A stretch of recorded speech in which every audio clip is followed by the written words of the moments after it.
cenário. Vivia raçuando a própria se julgar. Em atitude mesquinha, cega pelo capitalismo, empurrando a classe pobre para a beira da vida. Aquele que estendeu a mão, eu mudei a cara, ele foi pra inclusão. Ele trouxe de coragem, da atividade, mostrando a comunidade, a cultura, a arte.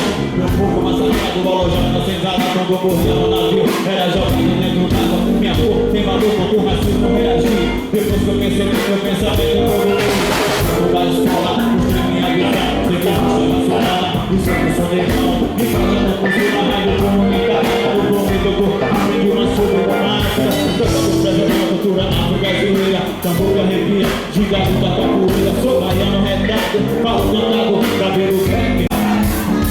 Ó, eu tô sentindo que eu estou na África, em Moçambique, em Angola, em Maputo, certo?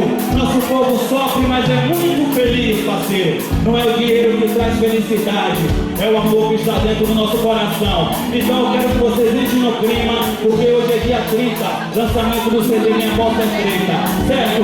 Todo mundo se jogando. Ei, ei, ei, só vocês.